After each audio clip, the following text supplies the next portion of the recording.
Suami pergi dinas. Aku pergi ke rumah sakit sendirian untuk memeriksa kandungan, malah melihatnya tergesa-gesa memapah seorang ibu hamil lainnya. Dokter, istri saya mau melahirkan. Aku diam-diam kembali ke rumah, menjual rumah kami, dan meninggalkan ibunya yang lumpuh. Langit Jakarta sore ini menumpahkan hujan deras. Butiran-butiran hujan yang berat menghantam kaca jendela, menciptakan suara yang monoton sekaligus pilu, persis seperti kehidupanku selama 4 tahun terakhir. Aku duduk membisu di sofa yang sudah usang, tanganku tanpa sadar mengelus perut buncit yang sudah memasuki bulan ke-7. Bayi dalam kandunganku seakan bisa merasakan kesunyian di rumah ini. Ia bergerak-gerak terus, seolah mengingatkanku akan keberadaannya dan juga keberadaanku. Telepon di atas meja bergetar, memecah keheningan yang menyesakan. Layar ponsel menyala, menampilkan 2 kata yang familiar. Suamiku sayang. Aku buru-buru mengangkatnya, berusaha menahan helaan napas panjang dan mengatur suaraku agar terdengar ceria. Halo mas, ada apa? Di seberang sana, terdengar suara berat dan hangat yang kucintai selama 5 tahun ini, suara yang mampu menenangkan segala gundah gulana. Sayangku, bagaimana kabar kalian di rumah? Apa anak kita rewel? Ayah baru selesai kerja, langsung telepon supaya ibu dan anak ayah tidak kangen. Aku tersenyum, sebuah senyuman yang mungkin lebih miris daripada tangisan. Iya mas, kami baik-baik saja. Anak kita baik kok, cuma menendang pelan-pelan saja. Ibu juga seperti biasa, baru saja aku suapi bubur. Pekerjaan mas di sana berat, ya? Aku dengar ramalan cuaca. Katanya Surabaya, beberapa hari ini juga hujan deras. Aku mendengar Bima tertawa pelan di seberang sana, tawa yang terdengar lelah. Iya, hujan terus dari pagi. Proyek jadi becek sekali sayang. Tapi tidak apa-apa. Demi keluarga kita, sesulit apapun mas sanggup. Kamu di rumah merawat ibu dan menjaga kandungan sudah sangat membantu mas. Andai saja sekarang mas bisa di rumah, memelukmu, menempelkan telinga ke perutmu untuk mendengar anak kita menendang. Maaf ya, Citra. Lagi-lagi mas harus meninggalkanmu sendirian.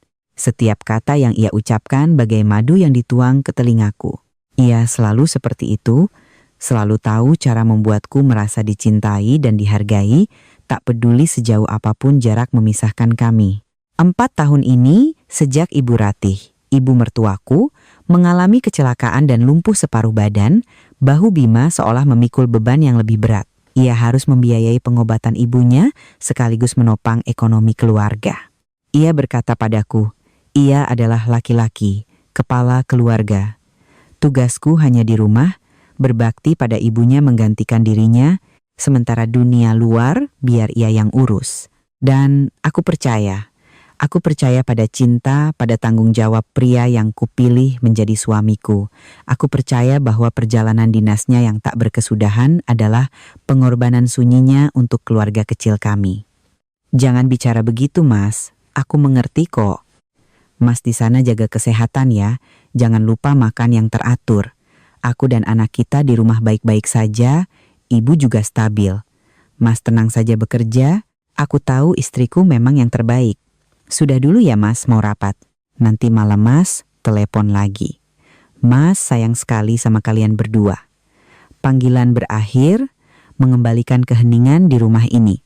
Aku duduk sejenak, kehangatan dari kata-katanya masih terasa, tapi tepat saat itu rasa nyeri yang tajam tiba-tiba muncul di perut bagian bawahku. Aku sedikit meringis, meletakkan tangan di perut dan mengelusnya pelan. Nyerinya tidak terlalu hebat, tapi terasa terus-menerus dan sedikit aneh.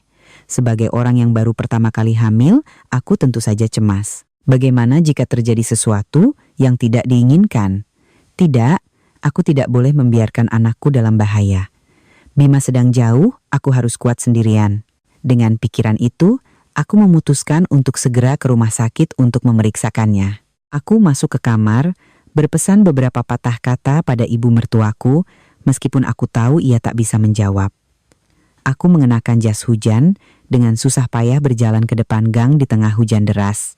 Memesan taksi online di cuaca seperti ini sungguh tidak mudah. Air hujan menampar wajahku, terasa dingin menusuk. Perut yang semakin buncit ini kian terasa berat. Akhirnya, aku tiba di rumah sakit. Udara di lobi rumah sakit terasa pekat dengan bau disinfektan. Ruang tunggu penuh sesak. Aku mengambil nomor antrean dan mencari kursi kosong. Tanganku tak henti-hentinya mengelus perut. Sayang, kamu harus sehat ya. Jangan buat bunda takut. Aku sedang melamun ketika keributan di pintu utama membuat semua orang menoleh. Pintu kaca otomatis terbuka lebar. Seorang pria seolah melompat masuk dari balik tirai hujan. Seluruh tubuhnya basah kuyup. Di lengannya, ia menggendong seorang wanita yang juga hamil besar. Perutnya tampak lebih besar dari perutku dan sudah turun sangat rendah. Wajah wanita itu meringis kesakitan, pucat pasi. Sementara wajah si pria tampak panik, kalut dan cemas luar biasa. Duniaku seakan berhenti berputar. Seluruh tubuhku membeku, darah serasa surut dari wajah, tangan dan kakiku mendingin. Aku tidak bisa mempercayai mataku sendiri. Meskipun ia basah kuyup, meskipun rambutnya lepek menempel di dahi, aku tidak mungkin salah. Bahu lebar yang kokoh itu, jam tangan di pergelangan tangan kirinya yang kubelikan dari hasil menabung beberapa bulan gaji sebagai hadiah ulang tahunnya. Itu Bima, suamiku? Pria yang beberapa saat lalu mengatakan padaku bahwa ia sedang berada di lokasi proyek yang becek karena hujan di Surabaya. Jantungku seperti diremas, aku tidak bisa bernapas. 1000 pertanyaan berputar di kepalaku. Kenapa ia ada di sini? Siapa wanita itu? Apa aku salah lihat? Tapi tidak mungkin salah. Ia berlari seperti badai, melewati barisan kursi tempatku duduk mematung, hanya berjarak beberapa langkah dariku. Ia tidak melihatku. Di matanya yang memerah karena panik, saat ini hanya ada sosok wanita di dekapannya. Lalu aku mendengar suaranya. Suara serak yang pecah karena ketakutan, sebuah teriakan putus asa yang merobek hiruk-pikuk rumah sakit dan juga merobek hatiku hingga berkeping-keping. Dokter, tolong istri saya. Suster, istri saya mau melahirkan. Tolong selamatkan istri saya. Istri saya. 2 kata itu bagai palu godam yang menghantam kepalaku. Terdengar begitu jelas, begitu menyakitkan. Ia menyebut wanita lain sebagai istrinya. Tepat di hadapanku, istrinya yang sah, yang sedang mengandung anaknya. Langit dan bumi terasa berputar, semua di hadapanku menjadi kabur. Rasa nyeri di perutku tadi seolah lenyap, digantikan oleh rasa sakit yang lain, rasa sakit yang mengoyak jiwa.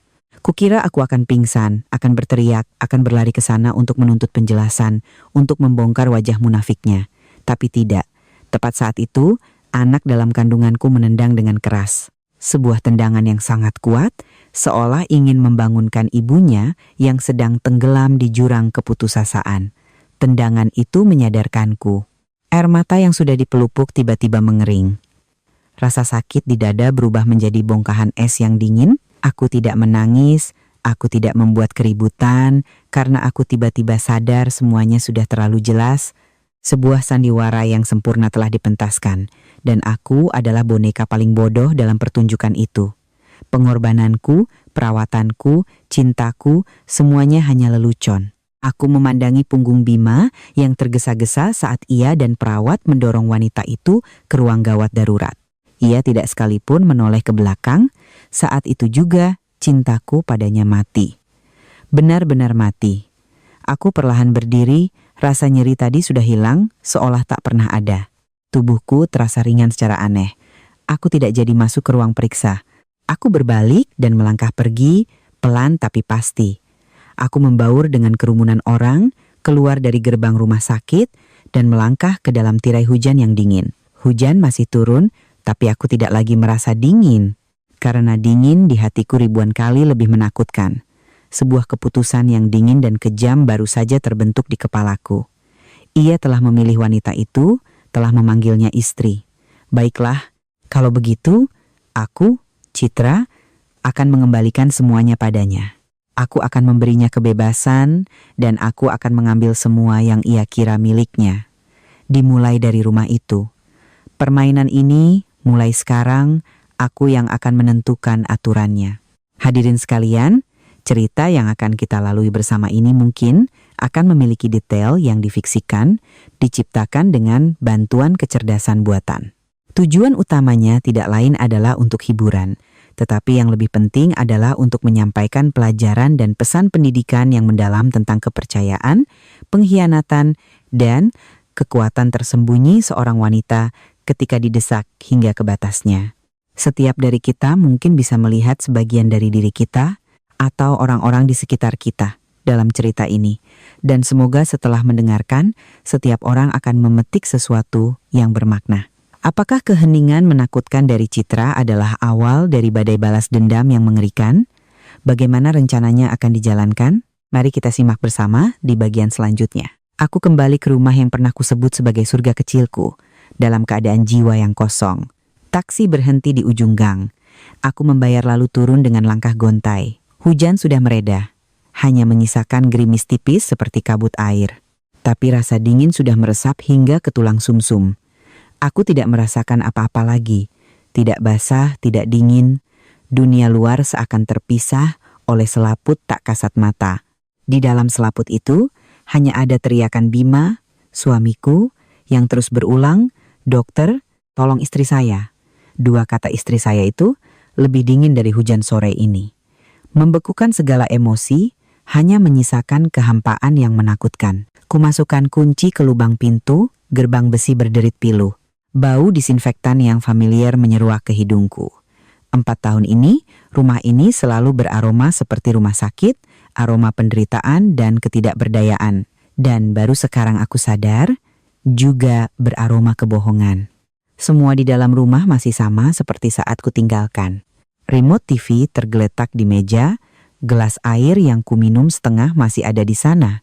Segalanya hening, kecuali hatiku yang hancur berkeping-keping. Aku berjalan perlahan ke ruang tamu, mataku menatap kosong ke arah kamar tidur. Ibu Ratih, ibu mertuaku, masih terbaring di sana. 4 tahun lamanya, aku menganggapnya seperti ibu kandungku sendiri.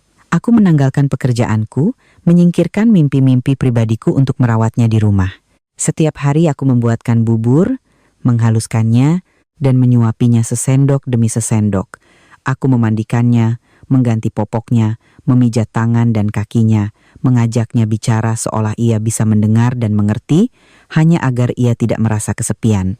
Aku melakukan semua itu dengan keyakinan bahwa aku sedang menjalankan kewajibanku sebagai menantu, berbagi beban dengan suami yang sangat kucintai. Tapi sekarang, saat menatap sosok tak bergerak di ranjang itu, rasa iba di hatiku lenyap entah kemana, digantikan oleh kecurigaan yang dingin. Apa benar ia tidak tahu apa-apa? Seorang ibu, masakan tidak menyadari perubahan pada putranya, perjalanan-perjalanan dinas yang tak berkesudahan, kebohongan-kebohongan kikuk yang kuterima mentah-mentah. Apa ia juga percaya? Atau jangan-jangan ia tahu segalanya? Ia dan putranya, mereka berdua telah mementaskan sebuah sandiwara. Dan aku adalah satu-satunya penonton. Penonton bodoh yang bertepuk tangan untuk kemalangannya sendiri. Pikiran itu seperti ular berbisa, merayap ke dalam benakku, menggerogoti sisa-sisa kepercayaan yang ada. Aku melangkah masuk ke kamar, udara di dalamnya semakin pengap. Aku berdiri di samping ranjang, menatap lekat wajah Ibu Ratih. Ia masih memejamkan mata, seolah tertidur, tapi aku merasa ia sedang mengamatiku dari balik bulu matanya yang tertutup rapat. Dorongan aneh membuatku mulai merapikan kamarnya. Aku ingin mengacaukan tatanan palsu ini, ingin mencari sesuatu, sebuah bukti untuk kecurigaan yang semakin membesar di dalam diriku. Aku mengganti spray, melipat kembali pakaian di lemari. Semuanya normal hingga menakutkan. Mungkinkah aku terlalu curiga? Tepat saat aku hendak menyerah, ketika aku membungkuk untuk mengangkat kasur di ujung ranjang agar bisa merapikannya, sebuah benda keras terasa di bawah tanganku. Jantungku berdebar kencang. Kuangkat kasur itu. Terselip rapi di sudut tersembunyi adalah sebuah ponsel pintar model lama. Bukan milikku, juga bukan ponsel yang kuketahui milik Ibu Ratih, sebuah ponsel jadul yang hanya bisa untuk menelepon, yang dibelikan Bima untuknya jika ada keadaan darurat. Ponsel ini terlihat masih cukup baru dan dalam mode senyap. Seluruh tubuhku gemetar. Ponsel milik seseorang yang lumpuh separuh badan, tidak bisa menggerakkan tangan, tidak bisa bicara. Sungguh menggelikan. Sebuah kebenaran mengerikan perlahan terkuak. Dengan tangan gemetar kuambil ponsel itu. Layar kuncinya adalah gambar bunga peoni tanpa kata sandi. Aku menarik napas dalam-dalam, jariku menggeser layar. Ponsel terbuka dan duniaku sekali lagi runtuh. Aplikasi WhatsApp muncul di layar utama dengan rentetan pesan belum terbaca dari kontak bernama Bella, anak kesayangan. Jantungku serasa berhenti berdetak. Bella, mungkinkah itu nama wanita di rumah sakit? Aku membuka percakapan itu, dan apa yang kubaca lebih kejam dari 1000 tusukan pisau di jantung. Pesan terakhir dikirim beberapa jam yang lalu. Bu, perutku sakit sekali, sepertinya mau melahirkan. Mas Bima sedang membawaku ke rumah sakit.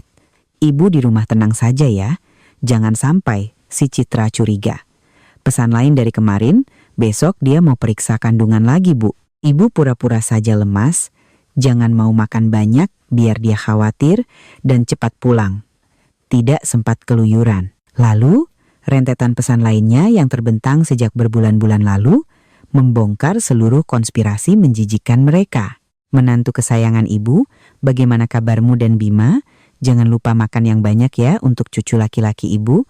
Bu, aku mual sekali tidak bisa makan apa-apa. Mas Bima khawatir sekali. Hanya ibu yang mengerti aku. Tenang saja, si Citra itu bodoh, dia tidak akan tahu apa-apa. Biarkan saja dia melayani ibu beberapa waktu lagi.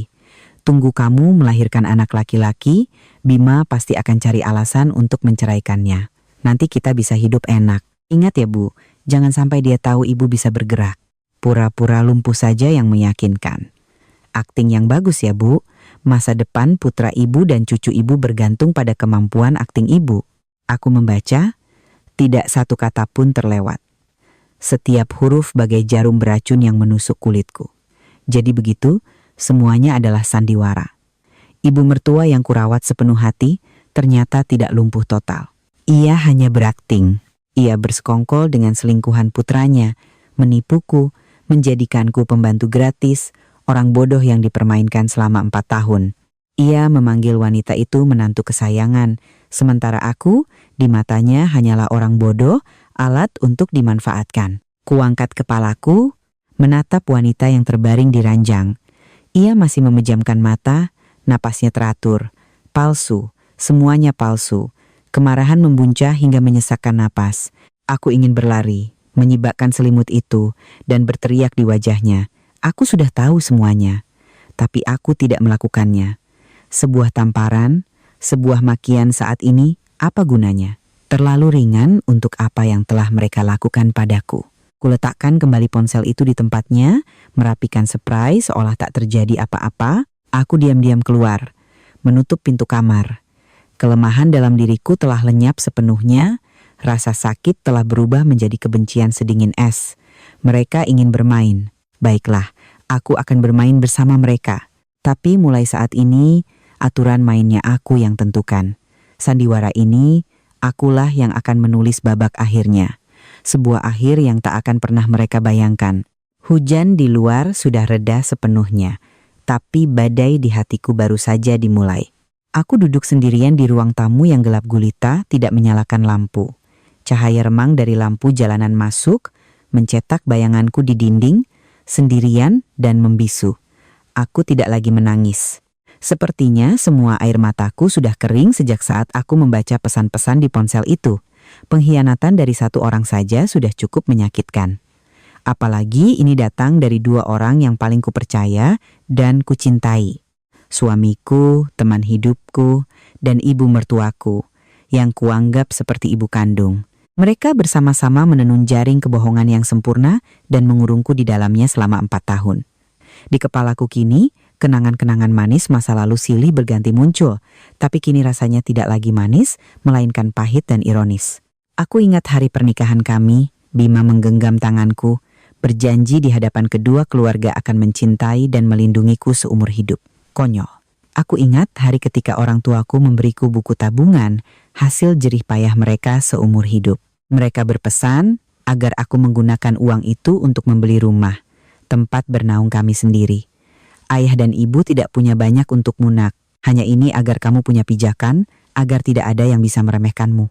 Suara ayah hari itu masih terngiang di telingaku, dan aku menggunakan uang itu untuk membeli rumah ini. Saat mengurus surat-surat, Bima berkata dengan sangat mesra, "Sertifikatnya atas nama kita berdua ya, sayang. Biar orang tahu kita ini satu, harta kita milik bersama, tidak ada bedanya milikmu atau milikku." Saat itu aku terharu hingga meneteskan air mata.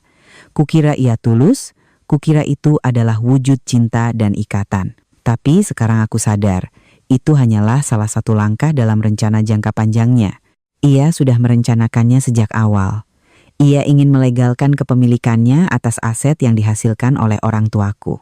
Aku bangkit, berjalan ke jendela, menatap jalanan yang sepi di bawah. Dari seorang wanita lemah yang selalu hidup untuk orang lain, kini aku merasakan kekejaman dan sikap dingin bangkit dari lubuk hatiku. Mereka yang mengajariku. Mereka telah mengubahku dari seekor domba menjadi seekor serigala. Aku tidak akan membiarkan mereka terus memanfaatkan kebaikan dan pengorbananku. Aku akan mengambil kembali semua yang menjadi milikku. Tanpa ragu sedetik pun, kuambil ponselku, jariku melesat cepat di daftar kontak. Aku berhenti di sebuah nama yang tak pernah kukira akan kubutuhkan, Pak Tono Makelar. Pak Tono adalah seorang makelar tanah yang terkenal di area ini. Konon, rumah manapun yang melewati tangannya akan terjual secepat kilat. Tapi harganya adalah komisi yang besar dan biasanya harus menerima harga jual di bawah pasaran. Dulu aku selalu menghindari orang seperti Pak Tono, tapi sekarang dialah satu-satunya yang bisa membantuku. Aku butuh uang tunai dan aku butuh cepat sebelum Bima menyadari apapun. Aku menekan tombol panggil. Di seberang sana terdengar suara pria yang serak. "Halo, siapa ini?" Aku menarik napas dalam-dalam, suaraku terdengar tenang dan jelas, sungguh mengejutkan, tanpa sedikit pun getaran. "Pak Tono, saya Citra, pemilik rumah nomor 15 di Gang 24, Jalan X. Saya mau jual cepat rumah ini." Ujung telepon hening sejenak, mungkin Pak Tono sedang mencoba mengingat siapa aku. Lalu ia tertawa. "Oh, Mbak Citra, saya ingat. Istrinya Mas Bima kan? Kenapa Mbak? Katanya rumah tangganya harmonis, kok jual rumah buru-buru?" Aku tidak mau menjelaskan panjang lebar. "Ada urusan pribadi Pak. Saya butuh terjual dalam 48 jam. Uang tunai." "Bapak bisa?" Hening lagi. Kali ini aku bisa mendengar perhitungan di dalam keheningan Pak Tono. Dia rubah tua. Dia mencium bau urusan mendesak dan tahu ini kesempatan untuk menekan harga. 48 jam? Mbak ini bercanda? Jual rumah bukan jual sayur di pasar. Kecuali apa Pak? Kecuali Mbak mau terima harga yang bagus sekali. Pasaran sekarang rumah Mbak itu sekitar 5 miliar. Tapi kalau mau uang tunai dalam 48 jam, paling hanya bisa dapat 4 miliar, tidak lebih tidak kurang. 20% untuk kecepatan. Bagaimana? 4 miliar. Hilang 4 miliar begitu saja. Itu adalah keringat dan air mata orang tuaku. Jantungku nyeri sesaat. Tapi kemudian bayangan Bima yang berteriak tolong istri saya di rumah sakit kembali muncul. 1 miliar rupiah dibandingkan pengkhianatan kejam ini, apa artinya? Aku butuh kebebasan. Aku butuh balas dendam. Dan 4 miliar ini adalah modalku untuk memulai hidup baru dan menjalankan rencanaku. "Setuju," jawabku tegas. 4 miliar. Tapi saya punya satu syarat. "Sebutkan."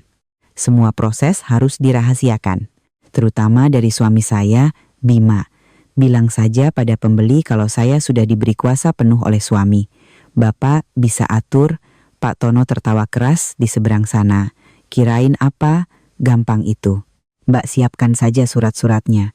Sisanya biar saya yang urus." Tepat jam 4 sore besok, datang ke kantor notaris nomor 3. Ingat bahwa sertifikat hak milik, SHM, asli dan KTP. Uang akan langsung masuk ke rekening Mbak setelah tanda tangan. Rekening bersama kami, tambahku, sebuah ide melintas di kepalaku. Transfer saja ke rekening bersama kami. Pak Tono terdengar heran, tapi kemudian setuju. "Oke, terserah Mbak saja." "Baik, sampai ketemu besok." Aku menutup telepon. Seluruh tubuhku terasa lemas. Sebuah pertaruhan besar baru saja dimulai. Aku menjual rumahku, menjual masa laluku. Tapi aku tidak menyesal. Ini adalah langkah pertama di jalan menuntut keadilan untuk diriku dan anak dalam kandunganku. Mereka yang mendorongku ke titik ini. Maka, jangan salahkan aku jika aku menjadi kejam. Aku menoleh ke kamar Ibu Ratih. Ia masih terbaring di sana, masih memainkan sandiwara orang sakit yang menyedihkan. Aku tersenyum tipis, senyum yang dingin. Bu, sandiwara ibu akan segera berakhir.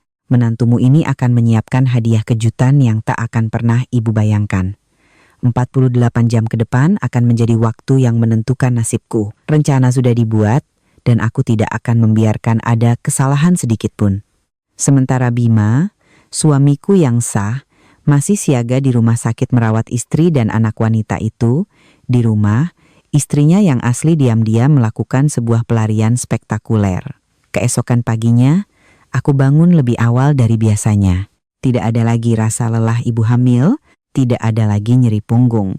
Sepertinya kebencian telah menjadi obat penghilang rasa sakit yang ampuh. Aku tetap menyiapkan sarapan, tetap memasak bubur, menyeka tubuh, dan mengganti pakaian Ibu Ratih seolah tak terjadi apa-apa. Aku harus berakting, memainkan peran menantu berbakti hingga detik terakhir. Ibu Ratih masih menatapku dengan mata kosong itu, tapi aku tahu di balik topeng penyakitnya ada rasa puas dan penghinaan. Ia pasti mengira aku bodoh, tidak tahu apa-apa tentang sandiwara ibu dan anak itu. Bu, hari ini saya ada urusan di luar, mungkin pulangnya agak malam, aku berkata sambil menyuapinya bubur dengan suara lembut. Saya sudah siapkan makan siang dan minum di samping tempat tidur. Kalau ibu butuh apa-apa, pencet saja belnya, ya. Telepon saya selalu aktif. Tentu saja itu bohong. Baterai bel itu sudah kucopot sejak semalam. Saat aku sedang berbicara, teleponku bergetar. Itu Bima. Jantungku berdebar lebih cepat, bukan karena gugup, tapi karena jijik. Aku mengingatkan diriku untuk tetap tenang, lalu mengangkat telepon. Halo Mas, sapaku. Citra. Maaf ya, semalam Mas sibuk sekali tidak sempat menelponmu. Suara Bima terdengar lelah, tapi juga terselip nada bahagia yang sulit disembunyikan. Mungkin istrinya sudah melahirkan dengan selamat. Bagaimana keadaan di rumah? Ibu sehat? Kamu baik-baik saja? Ia masih bertanya tentang ibunya, selalu ibunya. Seorang anak yang begitu berbakti hingga rela menipu istrinya, berakting bersama ibunya untuk menjadikan istrinya seorang pesuruh. Ibu baik-baik saja Mas, jangan khawatir. Pekerjaan Mas, bagaimana? Kapan pulang? Aku sengaja bertanya. Sepertinya beberapa hari lagi sayang. Di sini ada rapat penting, Mas tidak bisa pulang. Kamu di rumah sabar ya beberapa hari lagi. Nanti pulangnya Mas bawakan oleh-oleh untuk kalian berdua. Rapat penting. Sungguh menggelikan. Mungkin rapat membahas nama untuk anaknya yang baru lahir. Iya, tidak apa-apa Mas. Aku sudah biasa. Mas urus saja pekerjaannya. Jangan khawatirkan aku. Aku menutup telepon, rasa mual naik ke tenggorokanku. Aku segera menyelesaikan pekerjaanku, mengenakan pakaian yang rapi, dan merias wajah tipis untuk menutupi kelelahan. Sebelum pergi, aku melirik ke kamar Ibu Ratih sekali lagi. Ia sudah memejamkan mata. Aku tahu ia sedang menguping. Aku tiba di kantor notaris nomor 3 tepat jam 4 sore. Pak Tono sudah menunggu bersama sepasang suami istri parubaya, mungkin pembeli rumahku. Mereka menatapku dengan prihatin. Mungkin Pak Tono sudah memberitahu mereka bahwa aku butuh uang cepat untuk urusan keluarga. Aku hanya mengangguk sopan pada mereka. Semua proses berjalan cepat luar biasa. Pak Tono memang profesional. Ia sudah menyiapkan semua dokumen, dari akta jual beli hingga surat kuasa palsu dengan tanda tangan Bima. Aku hanya perlu menandatangani dan membubuhkan cap jempol. Notaris itu melirik surat kuasa, lalu menatapku. Suami ibu benar-benar sedang dinas, jauh tidak bisa pulang. Jantungku berdebar sesaat, tapi aku cepat menguasai diri. Aku mengelus perut buncitku, tersenyum sedih. Iya Pak, dia harus mencari nafkah untuk keluarga. Ibu mertua saya juga sedang sakit parah, saya harus mengurus semuanya sendirian. Ucapanku, ditambah perut buncit yang besar, melenyapkan semua keraguannya. Ia mengangguk mengerti, lalu membubuhkan stempel. Selesai. Tepat setelah meninggalkan kantor notaris, aku bersama pembeli langsung menuju bank. Mereka mentransfer seluruh 4 miliar ke rekening bersama kami. Layar ponselku menyala. Sebuah notifikasi dari bank muncul. Rekening Anda baru saja menerima dana sebesar 4.000 ribu. Angka itu seperti aliran listrik yang menjalar di tubuhku. Ini bukan hanya uang. Ini adalah kebebasan, kekuatan, alat untukku membangun kembali hidup dan melancarkan balas dendamku. Tapi rencanaku belum berhenti di situ. Aku berterima kasih pada pasangan pembeli rumah, lalu bergegas ke teller lain. Di rekening bersama kami, ada juga sebuah deposito sebesar 200 juta. Itu adalah uang hasil kerjaku, melakukan berbagai pekerjaan sampingan selama beberapa tahun terakhir untuk ditabung. Bima bilang, biarkan saja di situ untuk berjaga-jaga jika ada keperluan mendadak. Sekarang, memang ada keperluan mendadak. Mbak, saya mau mencairkan seluruh dana di deposito ini. Aku menyerahkan buku deposito dan KTP pada petugas teller. Gadis itu menatapku lalu melihat ke sistem. Maaf Bu, rekening ini adalah rekening gabungan. Sesuai aturan, untuk penarikan dana diperlukan tanda tangan kedua pemilik rekening. Aku sudah menduga ini. Aku memainkan peran lama lagi, dengan suara penuh derita. Mbak, suami saya sedang dinas jauh tidak bisa pulang. Ibu mertua, saya sedang kritis di rumah sakit. Butuh uang cepat untuk biaya. Tolonglah Mbak, carikan cara. Ini uang hasil jerih payah saya. Sekarang ada keperluan tapi tidak bisa dipakai, bagaimana ini? Petugas teller itu tampak ragu. Ia memanggil manajernya. Setelah aku menjelaskan sambil menangis, ditambah fakta bahwa aku baru saja melakukan transaksi besar di sana, mereka memberikan kelonggaran. Mereka memintaku menulis surat pernyataan bersedia bertanggung jawab penuh di hadapan hukum. Tanpa ragu, aku langsung menandatanganinya. Beberapa menit kemudian, uang tunai 200 juta bersama dengan 4 miliar dari penjualan rumah sudah aman di rekening rahasiaku yang lain yang sudah kubuat sebelumnya. Sebuah rekening yang hanya atas namaku sendiri, Citra Anindita. Aku melirik saldo di rekening bersama kami, kini hanya tersisa beberapa ratus ribu rupiah. Senyum dingin tersungging di bibirku. Bima, kau telah merenggut cinta dan kepercayaanku. Maka aku akan merenggut seluruh uang dan atap di atas kepalamu yang pernah kau banggakan. Lihat saja nanti, saat kau tidak punya apa-apa, bagaimana istri yang kau selamatkan sepenuh hati itu akan memperlakukanmu. Pertaruhan ini, aku menang. Melangkah keluar dari bank, aku merasa seperti orang yang berbeda. Beban tak kasat mata yang menekanku selama bertahun-tahun seolah terangkat. Langit setelah hujan tampak biru cerah. Aku tidak langsung pulang. Aku memanjakan diriku, berjalan-jalan di mal mewah, tempat yang dulu hanya berani kulewati sambil menatap iri. Aku membeli beberapa baju hamil bermerek, membeli perlengkapan bayi terbaik untuk anakku yang akan segera lahir. Aku tidak lagi melihat harga, tidak lagi berpikir dua kali. Perasaan ini sungguh luar biasa. Setelah puas berbelanja, aku memesan sebuah mobil box kecil. Waktunya untuk babak final. Ketika aku tiba di rumah, hari sudah mulai gelap. Rumah itu masih hening seperti kuburan. Aku membuka pintu, tidak menyalakan lampu, dan langsung masuk ke kamar tidurku. Aku mengeluarkan 2 koper terbesar, mulai mengemasi barang-barangku. Aku hanya mengambil barang-barang pribadiku. Pakaian, dokumen, beberapa kenang-kenangan dari orang tua, dan semua yang berkaitan dengan bayiku. Sisanya foto-foto pernikahan, hadiah-hadiah dari Bima, kutinggalkan semua. Aku tidak ingin membawa apapun yang mengingatkanku pada kebohongan menjijikkan itu. Saat aku sedang berkemas, sebuah suara lemah dan serak terdengar dari kamar sebelah. Citra, Citra, itu suara Ibu Ratih. Ini pertama kalinya setelah sekian lama, aku mendengarnya mencoba mengeluarkan suara. Mungkin karena haus, atau mungkin karena terlalu lama sendirian membuatnya takut. Aku berhenti sejenak, menarik napas dalam-dalam, lalu berjalan ke kamarnya dan menyalakan lampu. Ibu Ratih terbaring di ranjang, matanya terbuka lebar menatapku. Di matanya ada sedikit permohonan, tapi lebih banyak arogansi dan perintah dari orang yang terbiasa dilayani. Ibu perlu apa? Tanyaku tanpa emosi. Katanya dengan susah payah. Aku dengan tenang menuangkan segelas air, memasukkan sedotan, lalu memberikannya. Ia minum dengan tergesa-gesa. Setelah selesai, ia kembali memerintah. Bantu, Ibu duduk. Punggung, pegal sekali. Ia masih mengira aku bodoh, masih mengira aku pembantunya. Aku menatapnya lekat, senyum dingin dan penuh ironi tersungging di bibirku. Ia tampak terkejut dengan sikapku. Matanya membelalak, ada sedikit kebingungan. Pegal, Bu, ulangku. Saya rasa ibu sebaiknya coba duduk sendiri. Saya lihat belakangan ini ibu sudah jauh lebih sehat. Kok? Tangan dan kaki juga sudah bisa digerakkan, kan Bu? Wajah Ibu Rati berubah drastis. Kebingungan di matanya berubah menjadi ketakutan yang luar biasa. Ia tergagap. Kamu bicara apa? Aku tidak mengerti. Tidak mengerti, Bu? Aku tertawa. Tawa yang tajam dan dingin menggema di dalam ruangan.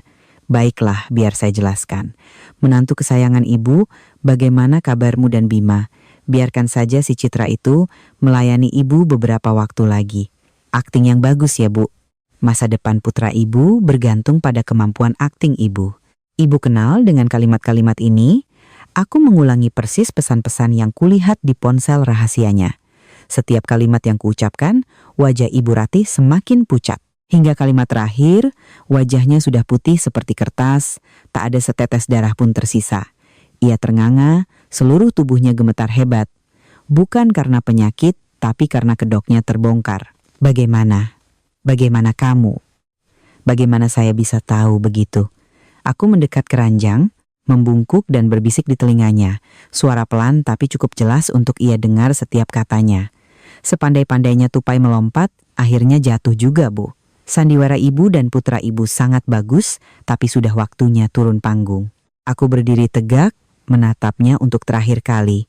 Tatapan matanya kini bukan lagi ketakutan, melainkan kebencian yang mendalam. Ia ingin bangkit, ingin mencakarku, tapi mungkin karena terlalu lama berakting, tubuhnya tidak lagi selincah dulu. Oh ya Bu, ada satu kabar lagi yang ingin saya sampaikan, kataku dengan santai. Rumah ini sudah saya jual. Besok pemilik baru akan datang. Ibu dan putra kesayangan ibu sebaiknya mulai mencari tempat tinggal baru. Beraninya kau, teriaknya dengan suara parau penuh amarah. Berani atau tidak, ibu akan segera tahu. Aku mengangkat bahu. Mulai sekarang, ibu panggil saja menantu kesayangan ibu, si Bella itu, untuk datang menyuapi dan mengganti popok ibu. Saya yakin dia akan merawat ibu lebih baik dari saya. Permisi, Bu. Menantu ibu yang tidak berguna ini pamit. Selesai berkata, aku berbalik tanpa menoleh lagi. Aku mendengar makian dan suara barang pecah di belakangku. Mungkin ia menggunakan sisa tenaganya untuk mengamuk, tapi aku tidak peduli lagi. Aku menyeret kedua koperku ke pintu. Mobil box yang kupesan sudah datang. Aku menatap rumah ini untuk terakhir kalinya, tempat yang penuh dengan kepalsuan dan penderitaanku. Mulai saat ini, tempat ini tidak ada hubungannya lagi denganku. Aku naik ke mobil, meninggalkan masa lalu yang busuk dan seorang wanita yang harus membayar harga atas konspirasi jahatnya sendiri. 3 hari kemudian, Bima kembali dari perjalanan dinasnya di Surabaya. Kenyataannya, itu adalah 3 hari ia menemani Bella dan putra mereka yang baru lahir di sebuah rumah sakit bersalin mewah. Ia merasa menjadi pria paling bahagia di dunia. Punya anak laki-laki tampan untuk meneruskan garis keturunan, dan punya istri di rumah yang penurut, sabar, dan setia merawat ibunya yang tua. Ia sudah merencanakan semuanya. Tunggu putra Bella sedikit lebih besar. Ia akan mencari alasan yang masuk akal, mungkin menuduh Citra tidak bisa punya anak atau menciptakan konflik lain. Lalu, ia akan menceraikannya. Rumah yang atas nama berdua itu tentu harus dibagi 2. Dengan uang itu, ditambah dukungan dari keluarga Bella, masa depannya akan sangat cerah. Ia bersiul, menenteng sekantong besar oleh-oleh, beberapa makanan khas Surabaya yang ia beli buru-buru di bandara agar terlihat nyata. Ia membayangkan betapa senangnya Citra melihatnya pulang, akan menyambutnya dengan riang, akan memasakkan makanan enak untuknya.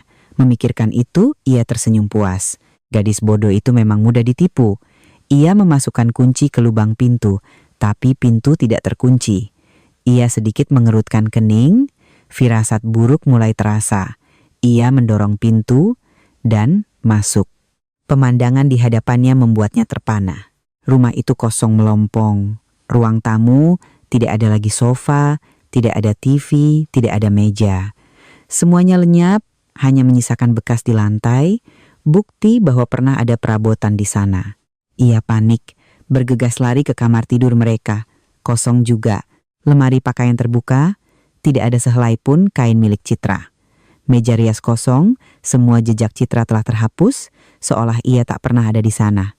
"Citra, Citra, kamu di mana?" teriaknya ketakutan. Tidak ada jawaban, hanya gema suaranya sendiri. Ia berlari seperti orang gila ke kamar ibunya.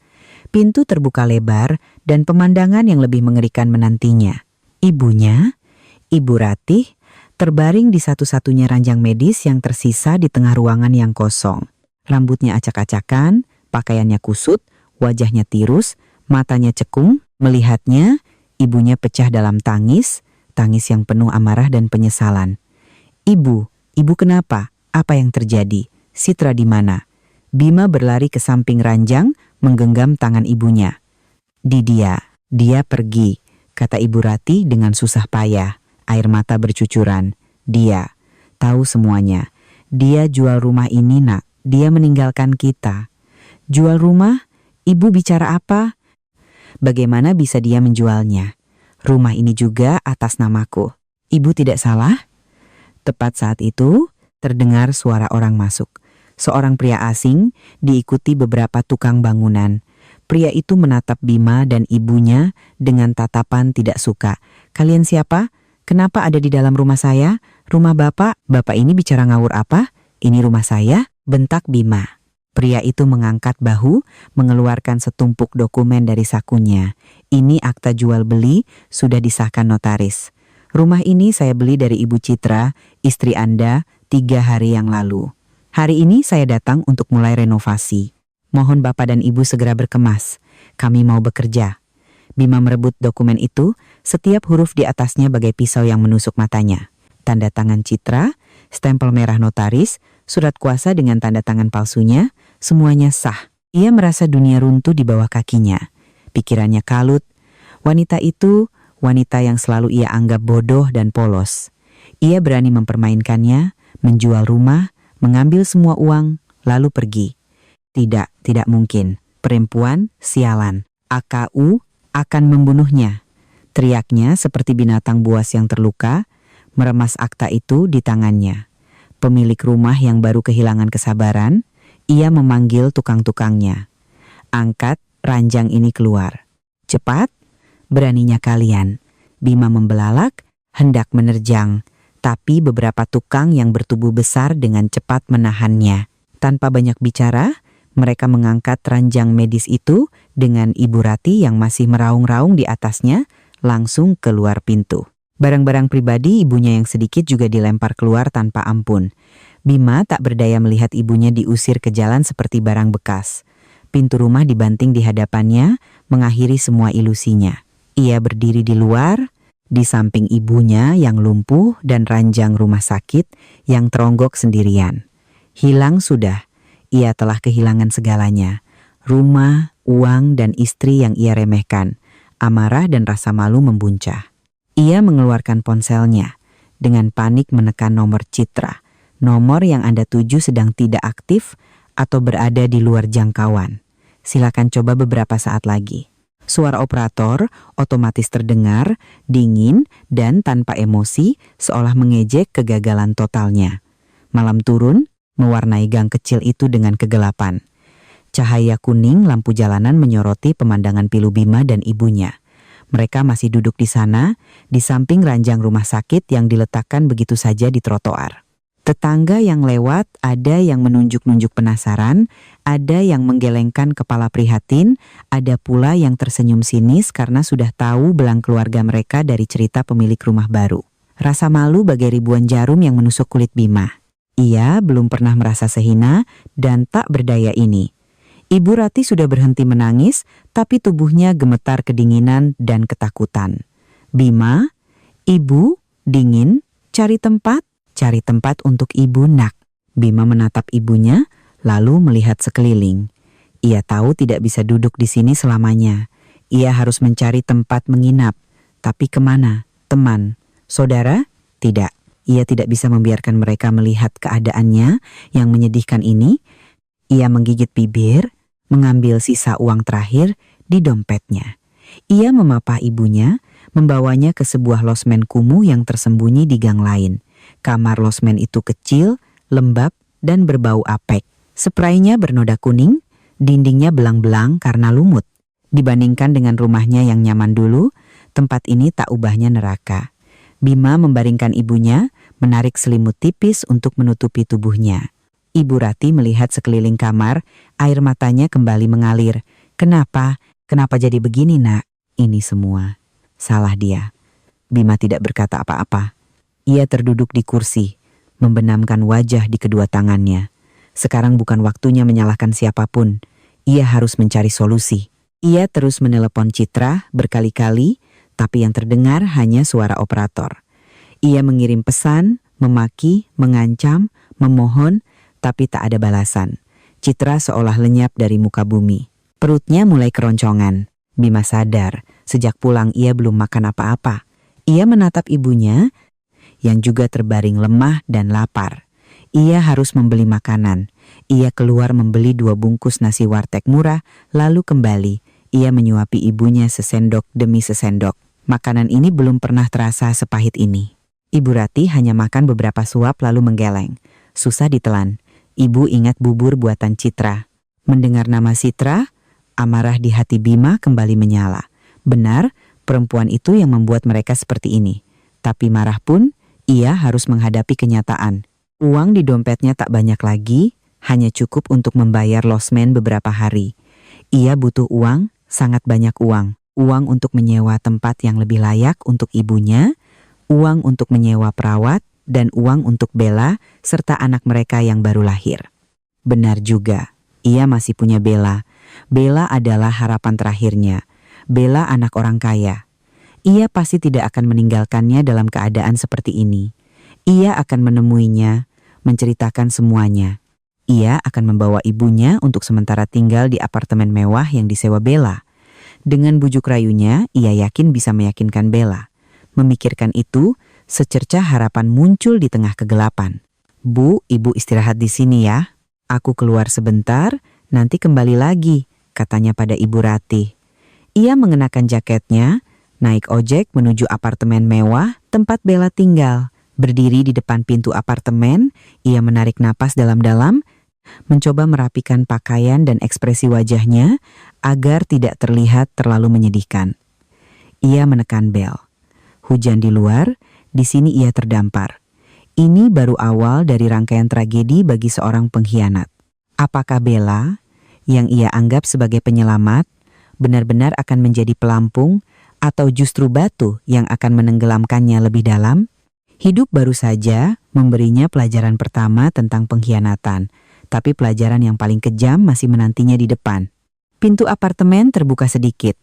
Bella muncul dengan piyama sutra, wajahnya sedikit lelah khas ibu baru melahirkan tapi tetap tidak bisa menyembunyikan aura angkuhnya. Melihat penampilan Bima yang kusut dan kuyu, ia mengerutkan kening. Kamu ngapain sih? Kok kayak gembel begini? Aku telepon dari tadi sore nggak diangkat. Anak nangis terus. Aku sendirian kerepotan. Tahu, Bima buru-buru masuk, menutup pintu. Ia menggenggam tangan Bella dengan nada memohon. Bella, ada masalah besar. Aku kehilangan semuanya. Kehilangan apa? Ngomong yang jelas dong. Bella menepis tangan Bima dengan kesal. Bima menceritakan semuanya dengan penuh amarah. Dari bagaimana Citra mengetahui segalanya, hingga bagaimana ia diam-diam menjual rumah, mengambil semua uang, dan menghilang, meninggalkan ia dan ibunya yang lumpuh, tanpa sepeser pun uang, dan diusir ke jalan. Semakin ia bercerita, wajah cantik Bella semakin muram. Kekhawatiran awal berubah menjadi amarah dan penghinaan. Begitu Bima selesai bicara, Bella langsung melontarkan kalimat dingin. Jadi sekarang kamu bangkrut, rumah itu juga sudah tidak ada? Iya. Tapi kamu tenang saja, aku akan tuntut dia ke pengadilan. Dia tidak akan bisa lari. Bima mencoba menenangkan. Tapi untuk sekarang, aku mau minta tolong sama kamu. Ibuku, sekarang beliau ada di losmen kumuh. Boleh nggak aku bawa ibu ke sini untuk sementara? Beberapa hari saja, sampai aku dapat tempat tinggal baru. Mendengar itu, Bella seolah mendengar lelucon paling konyol sedunia. Ia tertawa terbahak-bahak, tawa yang nyaring dan penuh sindiran. Kamu bilang apa? Bawa ibumu yang lumpuh itu ke sini? Kamu sudah gila, Bima? Ia memelototi Bima. Kamu gak lihat? Aku baru saja melahirkan. anak kita masih merah. Apartemen ini tempatku istirahat, tempat anakku tumbuh di lingkungan yang bersih. Kamu mau mengubahnya jadi rumah sakit, jadi panti jompo? Siapa yang akan melayani dia? Siapa yang akan membersihkan kotorannya? Aku atau kamu? Aku yang akan urus semuanya. Kamu tidak perlu melakukan apa-apa, Bima tergagap. Kamu yang urus? Beja mensibir. Kamu juga harus cari uang untuk menghidupi aku dan anak kita, kan? Atau kamu mau jadi perawat di rumah seharian? Bima, aku salah menilaimu. Kukira kamu pintar, punya kemampuan, bisa memberiku dan anakku hidup enak. Ternyata kamu cuma pecundang, istri sendiri saja tidak bisa kamu atur. Sampai ditipu habis-habisan. Sekarang sudah bangkrut, mau menumpang hidup padaku? Setiap kata Bella bagai pisau yang menusuk harga diri Bima. Ia terpana. Inikah wanita yang ia cintai mati-matian, yang membuatnya mengkhianati istrinya? Wajah lembut dan manisnya dulu telah hilang, hanya menyisakan sosok yang materialistis dan kejam. Bella, kenapa kamu bicara begitu? Aku melakukan ini semua juga demi kamu dan anak kita. Demi aku dan anak kita, Bella meninggikan suaranya. Jangan bawa-bawa kami. Kalau bukan karena kamu janji akan ceraikan istrimu, akan dapat setengah bagian rumah itu, akan memberiku status yang jelas, aku tidak akan melahirkan anak ini untukmu. Sekarang apa? Rumah hilang, uang tidak ada. Kamu itu apa? Cuma laki-laki tidak berguna ditambah ibu tua yang lumpuh? Kamu pikir aku butuh beban seperti itu? Topengnya telah jatuh. Sifat asli Bella terungkap. Ia tidak pernah mencintai Bima. Ia hanya mencintai uang dan masa depan yang Bima janjikan. Jadi kamu maunya bagaimana? Tanya Bima dengan suara bergetar. Bagaimana apanya? Urus saja masalahmu sendiri. Bella menunjuk ke arah pintu. Sekarang silakan pergi. Mulai sekarang jangan datang ke sini lagi. Uang bulanan untuk anak, setiap bulan transfer ke rekeningku. Kalau tidak ada, jangan salahkan aku kalau aku buat keributan. Soal ibumu, bawa saja kemana kamu mau. Jangan pernah berpikir untuk melangkahkan kaki ke apartemen ini lagi. Pergi, selesai berkata. Ia mendorong Bima keluar dan membanting pintu. Suara kunci diputar terdengar kering dan kejam, mengakhiri hubungan mereka dan juga mengakhiri harapan terakhir Bima. Ia berdiri mematung di depan pintu yang dingin, merasa seperti badut, orang paling bodoh di dunia. Ia telah menukar segalanya untuk sebuah ilusi. Dan kini, ilusi itu menamparnya dengan keras. Ia tidak punya apa-apa lagi, sama sekali tidak punya apa-apa. Sementara Bima tenggelam dalam lumpur pengkhianatan dan keputusasaan di tempat yang sangat jauh, ratusan kilometer dari Jakarta, hidupku justru berjalan seperti mimpi. Aku memilih Bali, pulau dewata yang indah, sebagai tempat untuk memulai hidup baru. Aku menggunakan sebagian kecil uang hasil penjualan rumah untuk membeli sebuah apartemen mewah dengan pemandangan laut. Setiap pagi saat bangun, hal pertama yang kulihat adalah matahari terbit yang indah di atas laut biru. Dan hal pertama yang kudengar adalah suara debur ombak. Ketenangan ini adalah kemewahan yang tak pernah berani kumimpikan. Aku bukan lagi citra yang lemah dan pasrah. Aku telah berubah. Aku memotong rambut panjangku, menggantinya dengan gaya rambut pendek yang modern. Aku tidak lagi memakai pakaian kusam berwarna gelap. Lemari pakaianku kini penuh dengan gaun hamil yang modis, pakaian yang nyaman namun tetap elegan.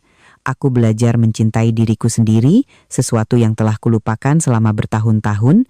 Setiap hari aku berjalan-jalan di pantai, menghirup udara segar. Aku mengikuti kelas yoga untuk ibu hamil, belajar terhubung dengan anak dalam kandunganku, dan mempersiapkan kelahirannya. Aku memasak makanan lezat dan bergizi, bukan untuk melayani siapapun, tapi untuk diriku dan anakku. Uang lebih dari 4 miliar di tanganku memberiku rasa aman yang mutlak. Tapi aku tidak menghamburkannya. Aku tahu nilai uang dan akan menggunakannya dengan bijak. Aku menyisihkan sebagian besar untuk deposito jangka panjang sebagai dana pendidikan anakku kelak. Sebagian lagi, aku mulai belajar tentang investasi properti dan saham. Aku ingin uang menghasilkan uang untuk memastikan masa depan yang stabil bagi kami berdua. Tapi itu tidak berarti aku melupakan masa lalu. Tidak, aku tidak lupa. Setiap malam, saat berbaring sendirian di apartemen yang luas ini, Kenangan pengkhianatan itu terkadang kembali. Tapi kenangan itu tidak lagi menyakitiku. Sebaliknya, itu menjadi pengingat, menjadi motivasi agar aku hidup lebih baik, lebih bahagia. Aku menyewa sebuah agensi detektif swasta terpercaya di Jakarta. Tugas mereka sederhana, memantau setiap gerak-gerik Bima dan Ibu Ratih dan melaporkan setiap detailnya padaku. Aku ingin tahu, aku ingin menyaksikan dengan mata kepalaku sendiri kehancuran orang-orang yang telah menginjak-injak hidupku. Ini bukan dendam, ini adalah caraku untuk menutup masa lalu dengan tuntas. Laporan dari para detektif selalu dikirim melalui email, lengkap dengan foto dan video. Aku membacanya dengan tenang, seolah sedang menonton sebuah film komedi tragis. Aku melihat foto Bima yang termangu di samping ranjang ibunya di trotoar. Aku melihatnya memapah ibunya yang lumpuh masuk ke losmen yang kotor. Aku menonton video saat ia dimaki-maki dan diusir seperti anjing oleh Bella. Aku tidak merasa puas, hanya merasa ironis dan miris. Siapa menabur angin akan menuai badai. Melihat foto-foto itu, aku kembali memikirkan jalan yang kupilih. Mungkin banyak yang akan bilang aku kejam karena meninggalkan ibu mertuaku. Tapi mereka tidak berada di posisiku. Mereka tidak mengerti rasanya ditusuk dari belakang oleh orang-orang terdekat. Kekuatan sejati seorang wanita bukan terletak pada kesabarannya yang tak terbatas, melainkan pada keberaniannya untuk membuang tumor ganas dari hidupnya, seberapapun menyakitkan prosesnya. Dan aku bangga karena aku punya keberanian untuk melakukannya, untuk bangkit dari abu, sekuat burung phoenix. Aku mematikan laptop, melangkah ke balkon, membiarkan angin laut membelai rambutku. Anakku di dalam perut kembali menendang pelan. Aku tersenyum, meletakkan tangan di perutku. Sayang, dunia di luar sana mungkin penuh badai dan kebohongan. Tapi tenang saja, Bunda akan selalu ada di sini, membangun dunia kita sendiri. Dunia yang hanya berisi kedamaian dan cinta. Kehidupan di losmen kumuh bagi Bima dan ibunya tak ubahnya siksaan yang berkepanjangan. Kamar yang lembab membuat kondisi Ibu Ratih yang sudah lemah semakin memburuk. Luka di punggungnya akibat terlalu lama berbaring mulai menunjukkan tanda-tanda infeksi, memerah, dan mengeluarkan bau tak sedap. Ia tak bisa lagi makan, hanya terbaring sambil sesekali merintih kesakitan. Bima, setelah syok ditinggalkan Bella, seolah kehilangan semangat hidup. Ia bukan lagi pria tampan dan percaya diri seperti dulu. Ia menjadi pendiam dan pemarah. Setiap hari ia harus bersusah payah merawat ibunya. Ia harus membersihkan kotoran, menyekat tubuh, dan menyuapi ibunya. Pekerjaan yang dulu tak pernah ia sentuh, pekerjaan yang ia anggap sebagai tugas citra. Ketidakterampilannya sebagai seorang pria membuat segalanya semakin buruk. Ia sering menumpahkan bubur, mengganti popok dengan sembarangan, membuat Ibu Ratih semakin kesakitan. Kelelahan fisik dan tekanan keuangan membuatnya mulai menelantarkan ibunya. Ia pergi pagi-pagi katanya mencari kerja, padahal hanya keluyuran dan minum-minum untuk melupakan masalah. Ia membiarkan Ibu Ratih sendirian di kamar yang bau dengan sebotol air dan sepotong roti kering. Dalam kesendirian dan penderitaannya, Ibu Ratih mulai teringat. Ia teringat masa-masa ketika Citra masih ada. Ia teringat semangkuk bubur hangat yang dihaluskan dengan pas, yang dengan sabar disuapkan Citra setiap hari. Ia teringat rasa nyaman saat tubuhnya diseka dengan air hangat bercampur minyak kayu putih. Ia teringat sore-sore ketika Citra mendorong kursi rodanya ke teras untuk mencari angin sambil bercerita hal-hal lucu. Semua itu dulu ia anggap sebagai hal yang wajar, sebagai kewajiban menantu. Ia tak pernah mengucapkan terima kasih, tak pernah memberinya tatapan lembut, bahkan diam-diam meremehkan kebodohannya. Dan sekarang, setelah kehilangan semua itu, ia baru sadar apa yang telah hilang. Ia telah kehilangan seorang menantu yang lebih baik dari anak kandungnya sendiri. Penyesalan yang terlambat mulai menggerogoti hatinya. Ia menangis, air mata penyesalan dan ketidakberdayaan. Ia salah. Ia dan putranya telah salah besar karena meremehkan dan menginjak-injak kebaikan Citra. Tapi semuanya sudah terlambat. Karma sedang terjadi di depan matanya, menyakitkan dan nyata. Sementara itu, di Bali, aku menerima laporan dari detektif beserta foto-foto Ibu Ratih yang terbaring meringkuk di ranjang kotor, lukanya semakin parah. Melihat foto-foto itu, hatiku datar. Aku tidak merasa kasihan. juga tidak merasa puas. Aku hanya melihatnya sebagai suatu hal yang wajar. Mereka menuai apa yang mereka tabur. Mereka telah menulis akhir yang tragis untuk hidup mereka sendiri. Aku hanya penonton dari sebuah drama yang sudah kutahu akhirnya. Detektif yang kusewa tidak hanya memata-matai Bima dan Ibu Ratih, tapi juga punya tugas lain, menyelidiki latar belakang Bella. Aku punya firasat. Wanita materialistis dan licik sepertinya tidak mungkin sesederhana itu. Dan firasatku benar. Suatu sore, saat aku sedang membaca buku di balkon, sebuah email darurat dari agensi detektif masuk. Judulnya hanya 3 kata. Rahasia besar terungkap. Aku penasaran dan membukanya. Di dalamnya ada laporan detail dan sebuah lampiran. Laporan itu menyebutkan bahwa selama memata-matai Bella, mereka menemukan ia sering bertemu diam-diam dengan pria lain. Pria ini berpenampilan sangar, penuh tato, diduga seorang preman di Jakarta. Hubungan mereka tampak tidak biasa. Dan yang terpenting, anak laki-laki yang baru dilahirkan Bella sama sekali tidak mirip dengan Bima. Curiga dengan hal ini, detektif menggunakan cara profesional untuk mendapatkan sampel rambut bayi dari sisir di rumah sakit dan sampel rambut Bima dari losmen tempatnya tinggal. Mereka membawanya untuk tes di laboratorium terkemuka. Lampiran itu adalah hasil tesnya. Dengan gemetar aku mengkliknya, sebuah file PDF muncul. Aku menggulir ke bagian kesimpulan. Kata-kata itu menari di depan mataku. Berdasarkan analisis, Bima tidak memiliki hubungan darah sebagai ayah dari anak tersebut. Aku terpana. Meskipun sudah menduga, tapi saat kebenaran terungkap sejelas ini, aku tetap terkejut. Bima bukan ayah dari bayi itu. Ia hanyalah badut korban penipuan. Bella dan selingkuhannya telah merancang sandiwara besar untuk menipunya. Mereka memanfaatkan kenaifan dan keinginannya untuk punya anak laki-laki untuk menjadikannya mesin dan tameng yang sempurna.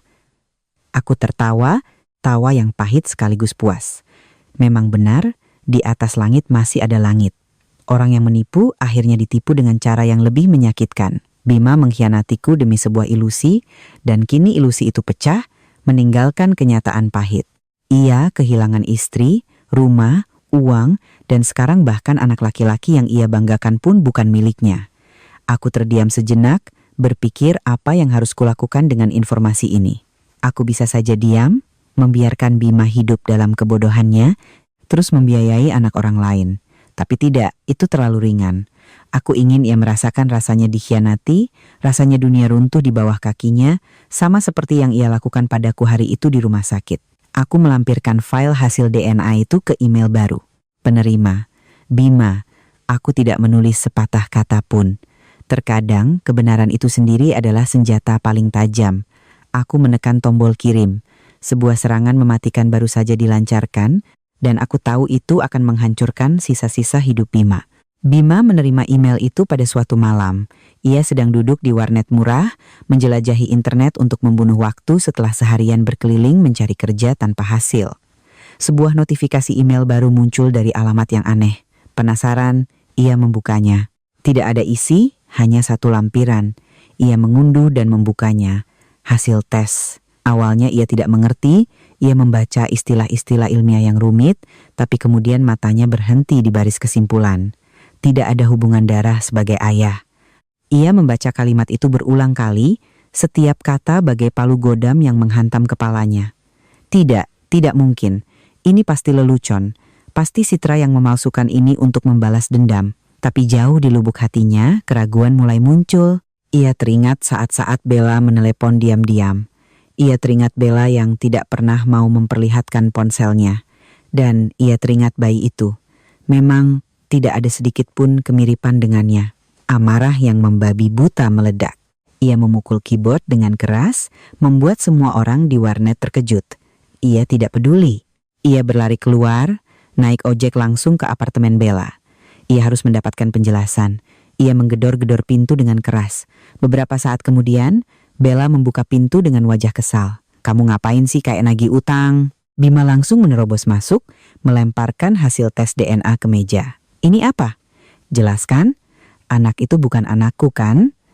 Bella melirik kertas itu, wajahnya sedikit berubah, tapi dengan cepat ia kembali tenang. Ia melipat tangan di dada, tersenyum menantang. Memangnya kenapa kalau iya, dan kenapa kalau tidak? Pengakuan belak-belakan itu membuat Bima terpana. Kakakmu berani menipuku? Menipu? Bella mencibir. Aku tidak pernah menodongkan pisau ke lehermu untuk percaya. Kamu sendiri yang mau. Siapa suruh kamu bodoh? Saking inginnya punya anak laki-laki sampai gampang ditipu. Salahkan saja dirimu sendiri. Perempuan sialan, raung Bima. Amarah membuatnya hilang akal. Ia menerjang, hendak menampar Bella. Tapi sebelum tangannya menyentuh, sesosok pria tinggi besar keluar dari kamar tidur. Itu pria bertato yang fotonya dikirim detektifku.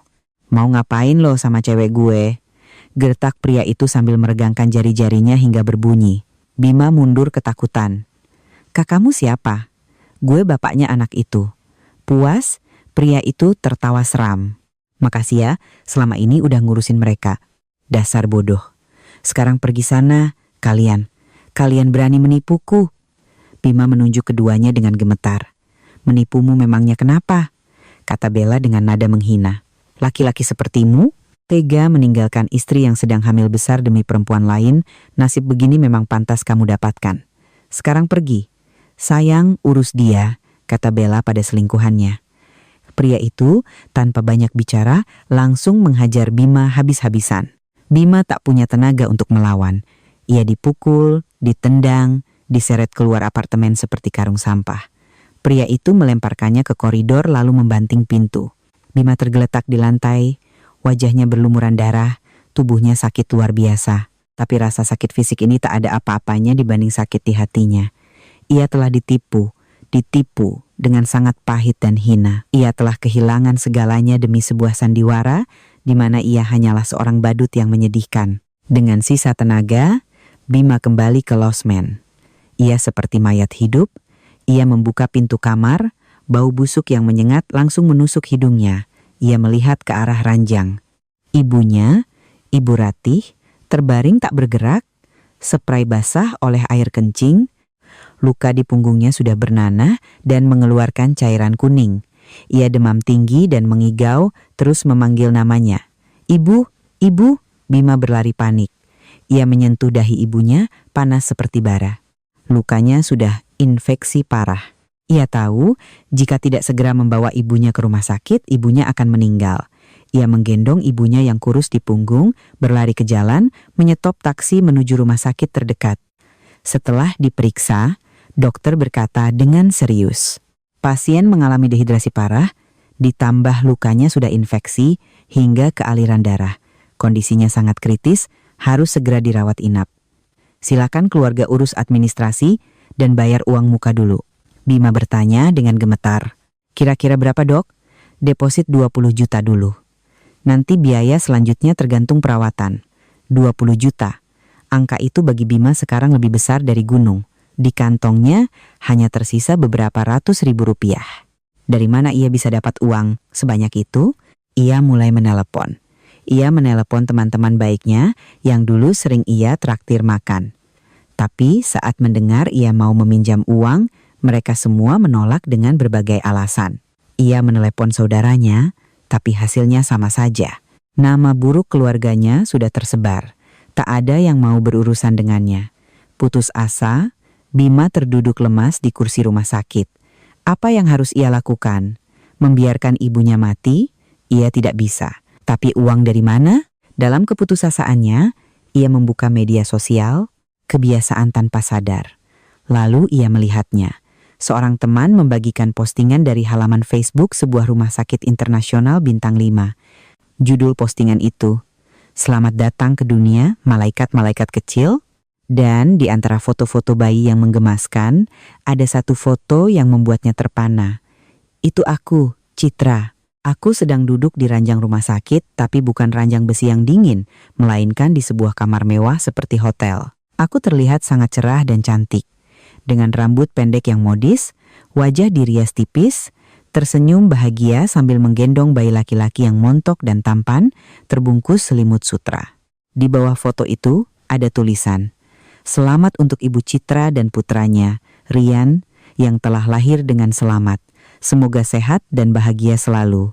Lokasi ditandai di Rumah Sakit Internasional V, cabang Bali.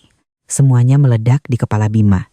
Citra, anak laki-laki, rumah sakit bintang 5, Bali, dan uang lebih dari 4 miliar. Semua kepingan itu menyatu menjadi sebuah gambaran kontras yang kejam. Sementara ibu dan anak mereka sekarat, yang satu kritis di rumah sakit, yang satu tak punya uang untuk membayar biaya. Aku, istri yang ia buang, justru hidup mewah dan bahagia bersama anakku. Rasa iri dan benci yang gila membakar dadanya. Uang itu seharusnya miliknya. Kebahagiaan itu seharusnya miliknya. Ia tidak akan tinggal diam. Ia bangkit berdiri. Matanya memerah. Ia punya tujuan. Ia akan ke Bali. Dengan sisa uangnya, Bima membeli tiket bus termurah ke Bali. Perjalanan itu memakan waktu hampir seharian, melelahkan dan menyiksa, tapi di kepalanya hanya ada satu gambaran. Citra dan uangnya yang banyak. Itulah satu-satunya penyelamat hidupnya.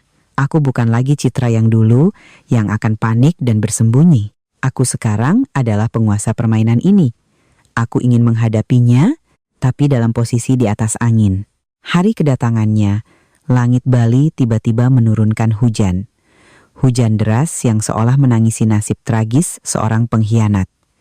Aku berdiri di lantai 2. Dari balik tirai jendela menatap ke bawah. Aku melihatnya berdiri di depan gerbang. Pemandangan yang menyedihkan sekaligus menggelikan. Pakaiannya lusuh, tubuhnya kurus, basah kuyup di bawah hujan. Ia hanya berdiri di sana seperti hantu, menunggu. Aku tidak langsung keluar. Aku membiarkannya menunggu, membiarkannya kehujanan, membiarkan dingin meresap ke tubuhnya, membiarkan keputusasaan menggerogotinya. Aku ingin ia merasakan rasanya menunggu dalam keputusasaan. Sama seperti aku dulu menunggu teleponnya, menunggu perhatiannya selama bertahun-tahun dalam kesepian. Cukup lama kemudian, aku baru memutuskan untuk menemuinya. Aku tidak berjalan kaki, aku mengendarai mobil mewahku keluar. Aku ingin ia melihat dengan jelas perbedaan di antara kami. Sekarang aku adalah majikan atas hidupku sendiri, sementara ia hanyalah pecundang di pinggir jalan. Saat gerbang besi yang megah perlahan terbuka dan mobil putihku melaju, Bima seperti orang tenggelam yang menemukan pelampung. Ia berlari, nekat menghadang mobilku. Sandiwara yang telah ia siapkan mulai dipentaskan. Citra, Citra, ini aku. Berhenti. Kumohon berhenti. Mobilku mengerem mendadak, hanya beberapa sentimeter darinya. Aku dengan tenang menurunkan kaca jendela, menatap lurus ke arahnya dengan tatapan sedingin es. Kamu mau apa di sini? Lalu ia berlutut di tengah hujan. Sebuah tindakan yang tak pernah kubayangkan. Pria sombong dan angkuh yang kukenal dulu, kini berlutut di hadapanku. Ia membenturkan kepalanya ke aspal yang basah. Suara benturan itu terdengar begitu memilukan. Air hujan bercampur dengan air mata, dan mungkin darah dari dahinya yang lecet, mengalir di wajah tirusnya. Citra, aku mohon, aku tahu aku salah. Aku bukan manusia. Aku brengsek, aku bajingan. Kamu mau pukul, mau maki aku, silakan. Tapi aku mohon, selamatkan ibuku. Ibu kritis di rumah sakit. Kata dokter, kalau tidak ada uang, ibu tidak akan selamat. Aku sudah kehilangan segalanya. Aku tidak bisa kehilangan ibu juga. Aku mohon, beri aku kesempatan, pinjami aku uang sedikit saja. Aku akan jadi budakmu untuk membayarnya. Aku mohon padamu demi hubungan kita dulu demi anak kita. Ia menangis, memohon dengan sangat menyedihkan, mencoba membangkitkan kenangan dan perasaan yang ia pikir masih tersisa dalam diriku. Ia telah membuang semua harga dirinya, tapi sandiwaranya bagiku hanyalah pertunjukan murahan. Aku duduk di dalam mobil dengan tenang, menyaksikannya berakting. Aku tidak turun, tidak memberinya payung. Aku membiarkannya berlutut di tengah hujan yang dingin. Aku membiarkannya menyelesaikan sandiwaranya. Setelah beberapa lama, ketika suaranya sudah serak karena menangis, barulah aku bicara. Suaraku jernih, tapi lebih tajam dari pisau, menembus derasnya hujan. Kamu bilang kamu salah? Salahmu di mana? Salah karena berselingkuh saat istrimu sedang hamil besar dan sendirian merawat ibumu yang lumpuh? Atau salah karena bersekongkol dengan ibumu untuk menipuku selama 4 tahun, menjadikanku pembantu gratis? Salah karena berencana merebut hartaku, lalu menendangku keluar, Atau salah karena sebodoh itu sampai ditipu selingkuhanmu, membesarkan anak orang lain tanpa sadar? Setiap pertanyaanku bagai palu godam yang menghantam jantung Bima.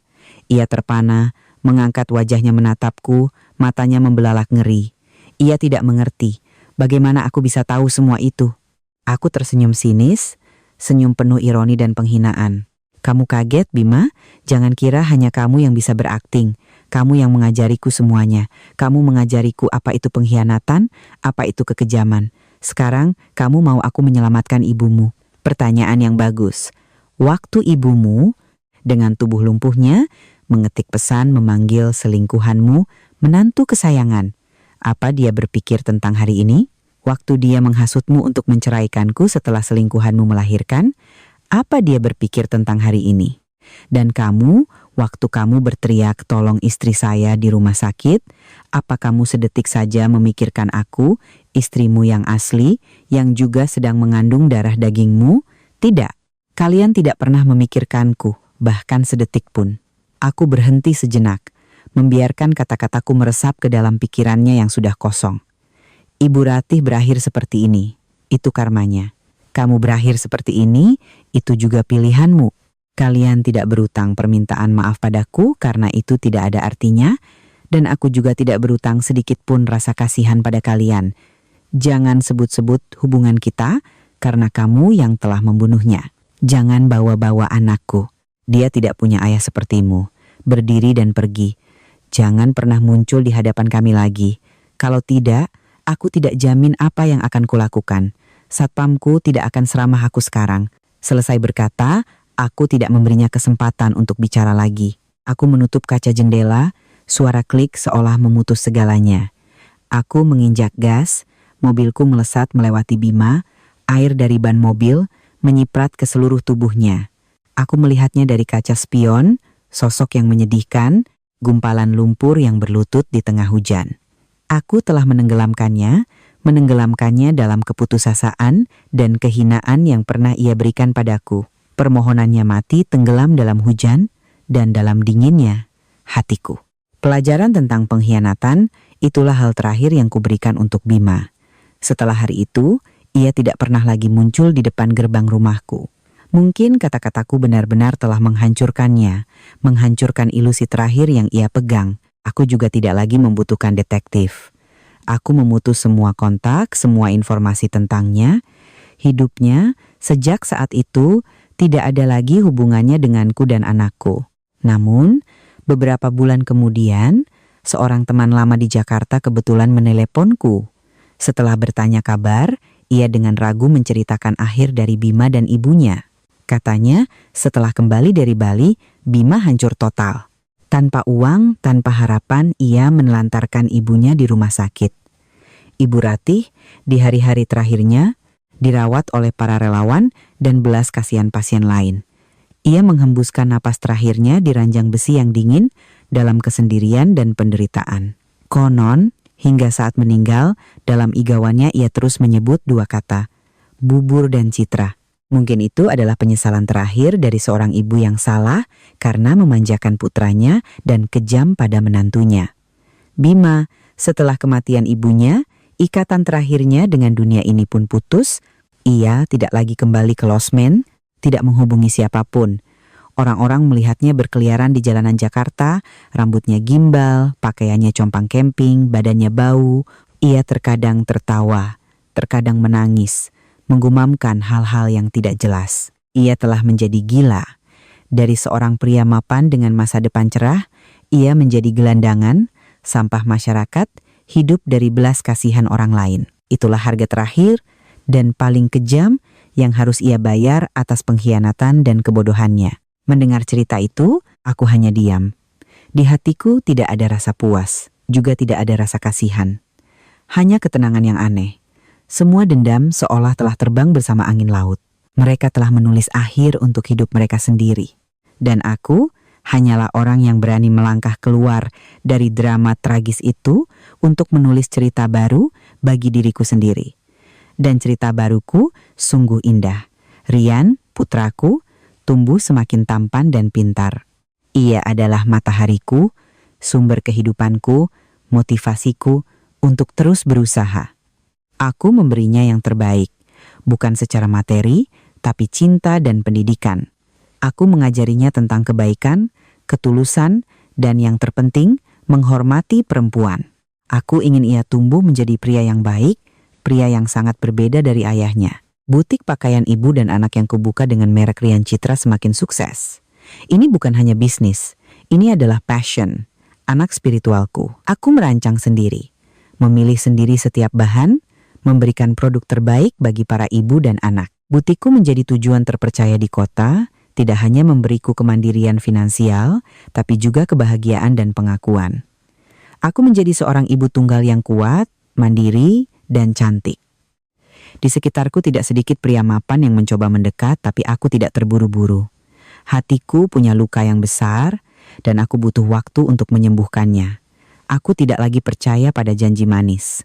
Aku percaya pada tindakan tulus dan koneksi jiwa. Hingga suatu hari, di sebuah pertemuan orang tua di sekolah internasional anakku, aku bertemu Reza, seorang arsitek berbakat, tenang, dan juga seorang ayah tunggal. Putrinya sekelas dengan Rian. Kami mulai bicara dari obrolan tentang anak-anak, lalu merembet ke pekerjaan, hobi, dan pandangan hidup. Aku menemukan kedewasaan dan pemahaman mendalam dalam dirinya yang belum pernah kutemukan pada pria lain. Ia tidak penasaran dengan masa laluku. Ia hanya bilang, ia melihat kekuatan luar biasa dalam diriku dan ia mengaguminya.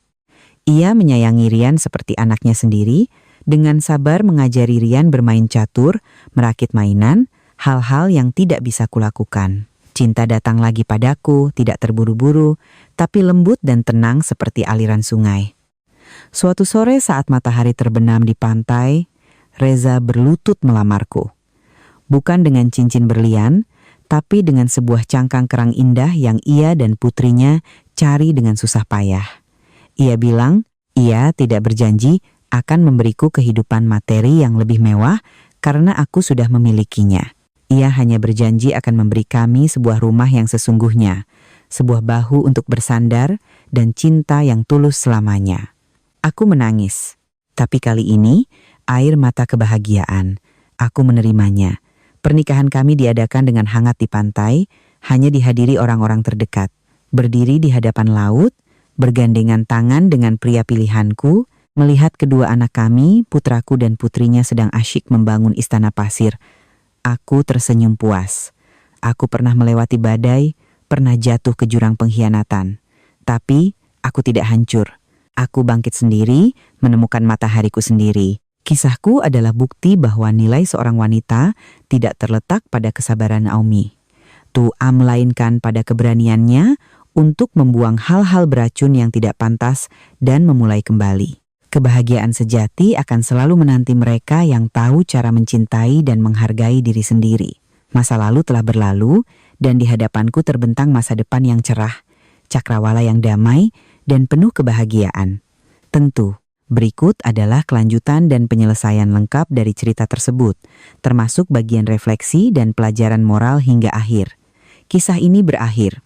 Pelajaran pertama, dan juga lonceng peringatan yang paling nyaring dan menusuk yang digemakan cerita ini di benak kita adalah tentang rapuhnya janji setia dan bahaya yang mengintai dari tindakan menyerahkan seluruh kepercayaan dan hidup kita ke tangan orang lain.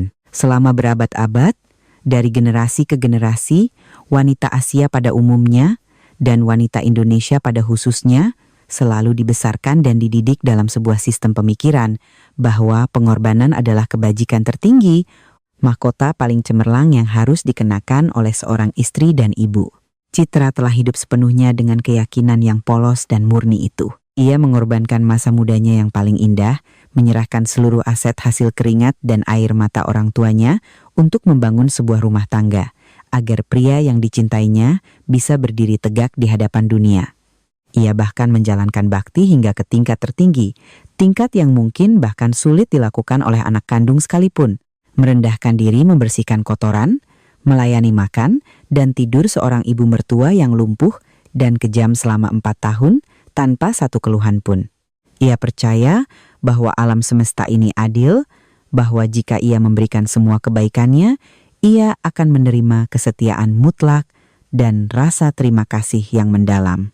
Namun, kehidupan nyata bukanlah soal matematika dengan jawaban yang berbanding lurus, di mana jika Anda menambahkan satu bagian cinta, Anda akan menerima satu bagian kebahagiaan.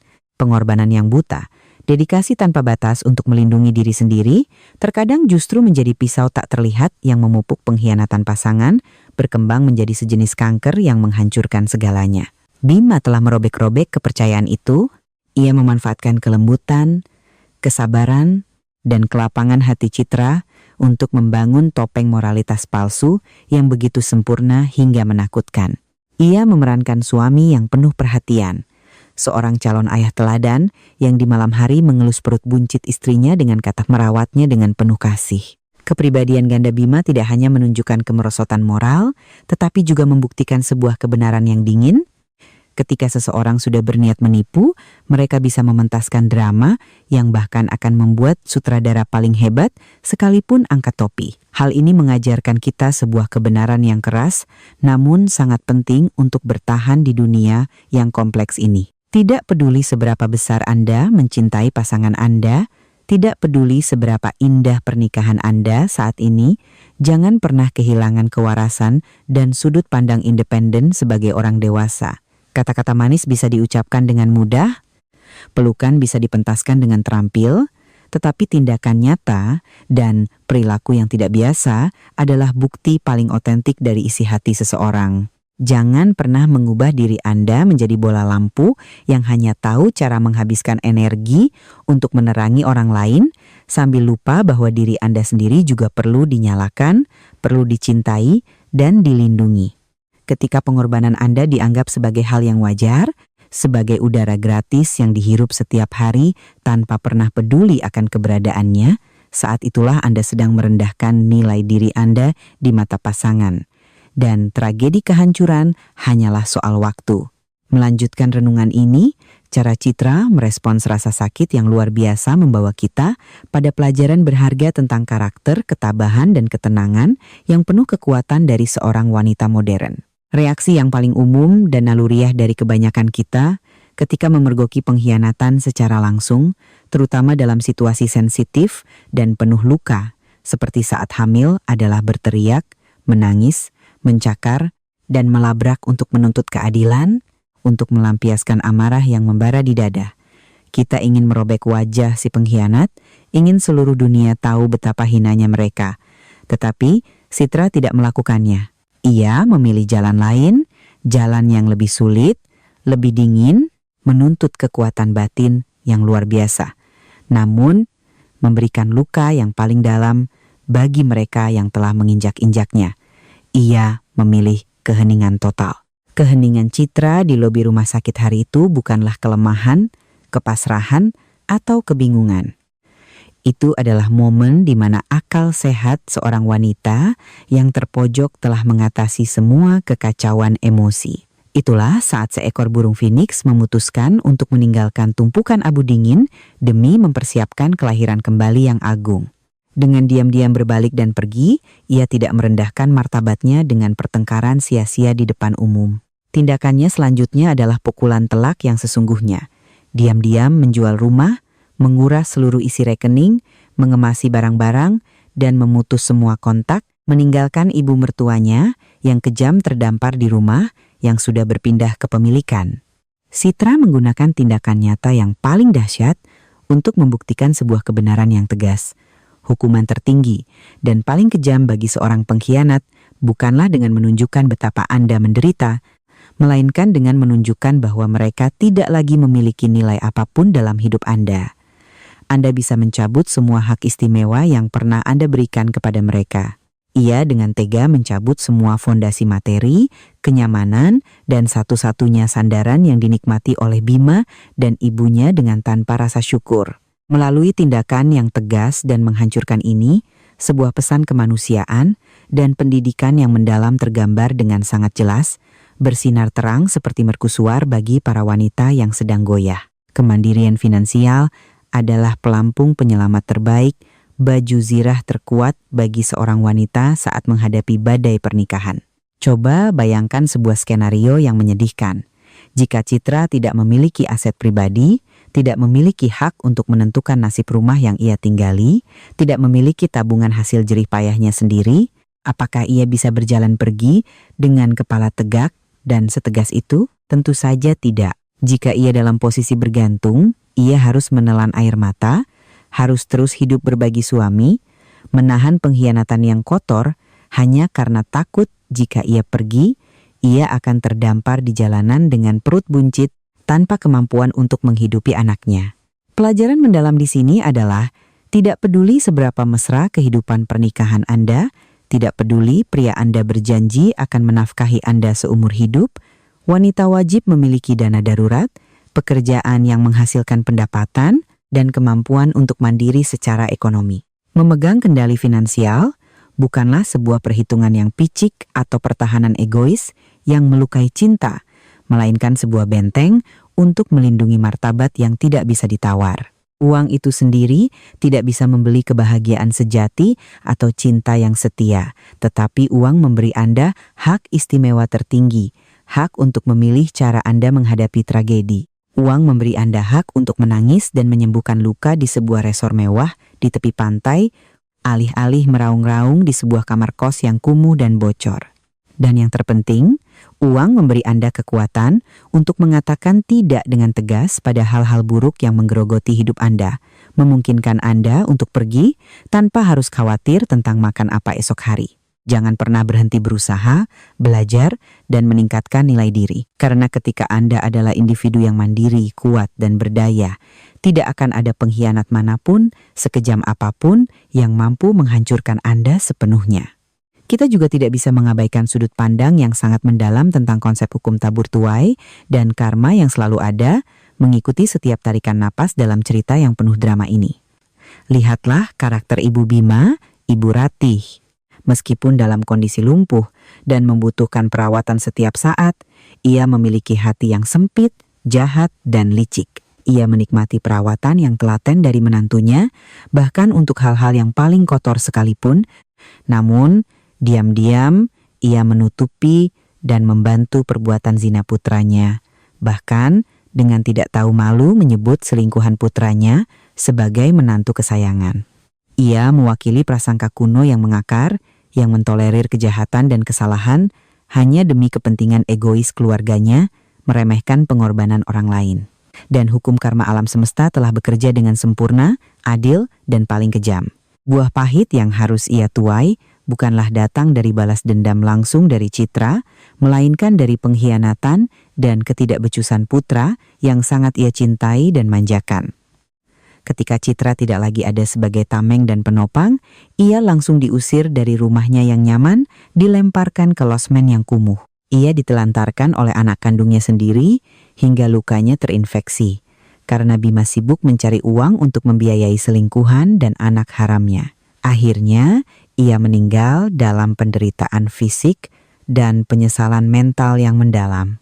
Di saat-saat terakhirnya yang sepi, ia pasti disiksa oleh kenangan akan semangkuk bubur hangat dan usapan lembut yang pernah ia tolak dengan kejam.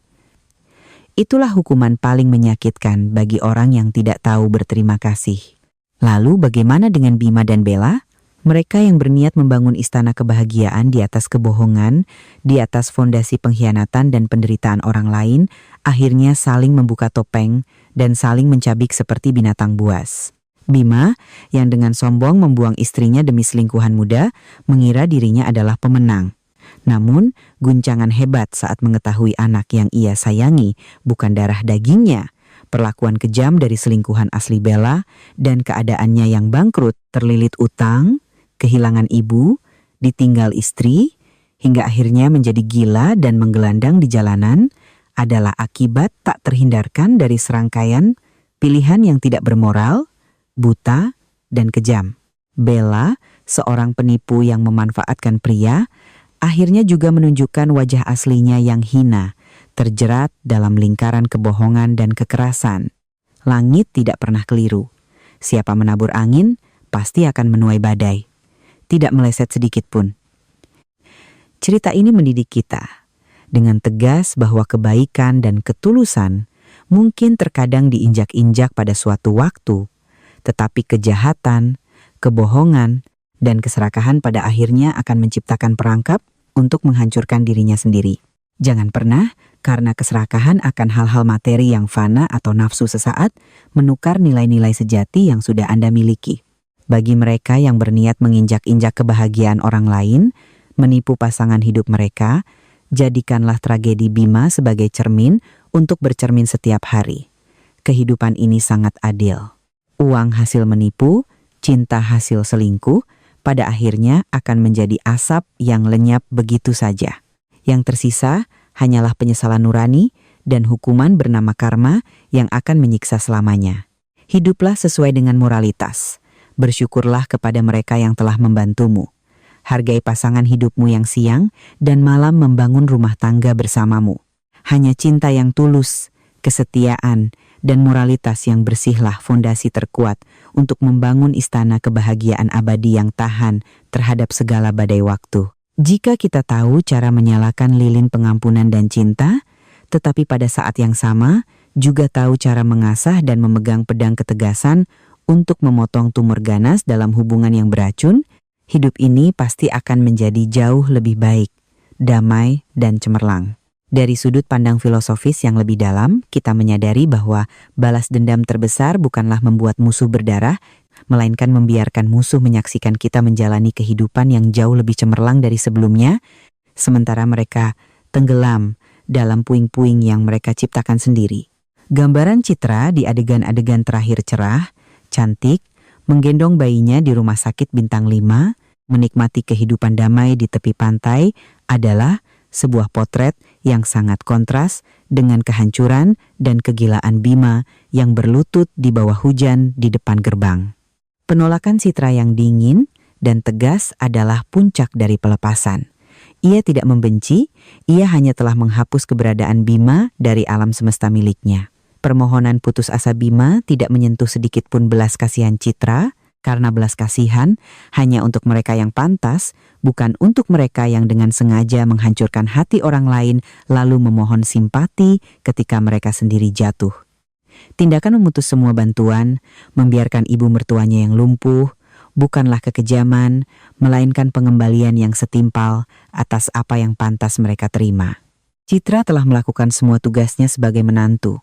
Tetapi ketika ikatan pernikahan dihancurkan oleh kebohongan tertinggi, semua kewajiban moral yang menyertainya secara otomatis batal. Tidak ada standar moral manapun yang memaksa seorang wanita yang terluka parah untuk terus melayani orang yang telah membantu membunuh kebahagiaannya. Tindakan Citra membebaskan wanita dari belenggu bernama tanggung jawab buta. Ia mendorong kita untuk berani membela batasan pribadi, berani melepaskan beban yang bukan milik kita, dan berani memprioritaskan ketenangan diri di atas penilaian orang lain. Hidup untuk diri sendiri bukanlah keegoisan. Hidup untuk diri sendiri adalah fondasi untuk bisa mencintai orang lain dengan cara yang benar. Di bulan-bulan setelah pindah ke kota pantai itu, Citra menyembuhkan lukanya sendiri dengan ketenangan dan harga diri. Ia tidak terburu-buru mencari sandaran lain, melainkan menjadi penopang bagi hidupnya sendiri. Ia menyambut kelahiran anaknya dengan sukacita, tanpa bayang-bayang ayah yang pengkhianat, tetapi penuh dengan cinta, tanpa batas dari seorang ibu yang tangguh.